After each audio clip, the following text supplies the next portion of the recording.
आपल्या सगळ्यांचं स्वागत करतो या पत्रकार परिषदेमध्ये।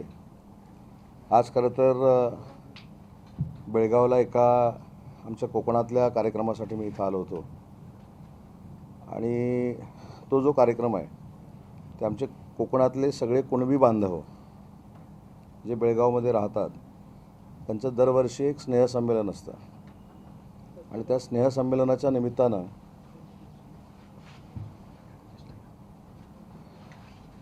त्या कार्यक्रमाला मी उपस्थित आहे।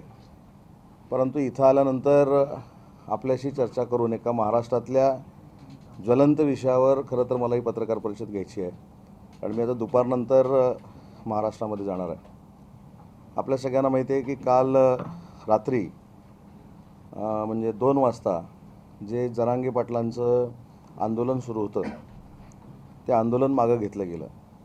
त्याबद्दल सर्वप्रथम मनोजदादा जरांगेंना मी मनापासून धन्यवाद देतो आणि हे धन्यवाद देत असताना त्यांनी प्रकृतीची देखील काळजी करावी ही आमची जी पूर्वीपासूनची इच्छा होती ती पुन्हा एकदा इच्छा प्रकट करतो। या सगळ्या आंदोलनाच्या पार्श्वभूमीवर शिवसेना म्हणून मराठा समाजाला न्याय मिळावा यासाठी शिवसेनेचे मुख्य नेते पक्षप्रमुख आदरणीय एकनाथ शिंदे साहेब ज्यावेळी राज्याचे मुख्यमंत्री होते तरी त्यांनी अनेक निर्णय घेतलेले आपल्या सगळ्यांना माहिती आहे।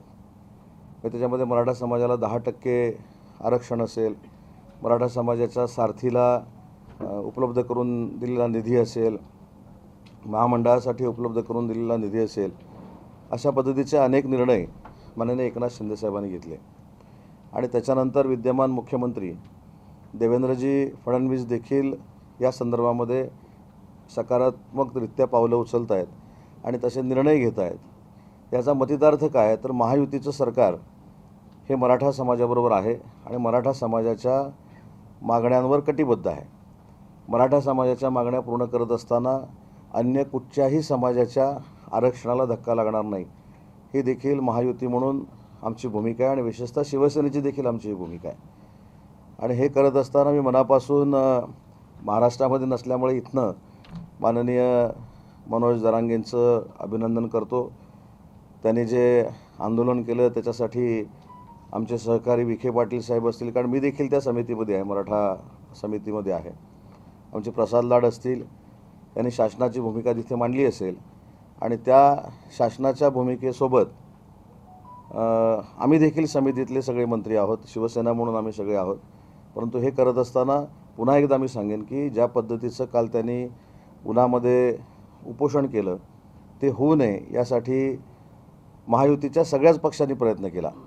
म्हणजे माननीय एकनाथ शिंदे साहेबांकडे प्रसादजी लाड देखील 2दा भेटायला आले होते की कशा पद्धतीने ह्या सगळ्या गोष्टीला पुढं जायचं। माननीय देवेंद्रजींनी देखील मार्गदर्शन केलं आणि सगळ्याचा परिपाक म्हणून काल रात्री 2 वाजता त्यांनी जे उपोषण मागे घेतलं आहे त्याबद्दल त्यांचं मी अभिनंदन करतो आणि पुन्हा एकदा त्यांनी स्वतःची काळजी घ्यावी, कारण मराठा समाजाचं हे नेतृत्व हे टिकलं पाहिजे आणि मराठा समाजाला न्याय देण्यासाठी ज्या पद्धतीनं ते आग्रह धरतात तो असाच राहिला पाहिजे ही आमची सगळ्यांची भूमिका आहे।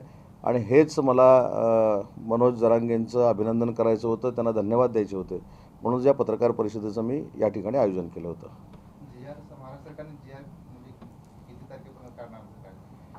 नाही तर ह्याच्यामध्ये रात्री 2 वाजता हा निर्णय झाल्यामुळं नक्की विखे पाटील साहेबांनी शासनाच्या वतीनं तिथं त्यांना काय सांगितलं ह्याची मला कल्पना नाही, कारण मी देखील त्या ठिकाणी जाणार होतो परंतु काही अडचणीमुळे मी तिथं जाऊ शकलो नाही। परंतु जे काही आश्वासन उपसमितीचे अध्यक्ष म्हणून विखे पाटील साहेबांनी त्या ठिकाणी दिलं असेल ते पूर्ण करण्याची जबाबदारी सगळ्यांचीच राहील।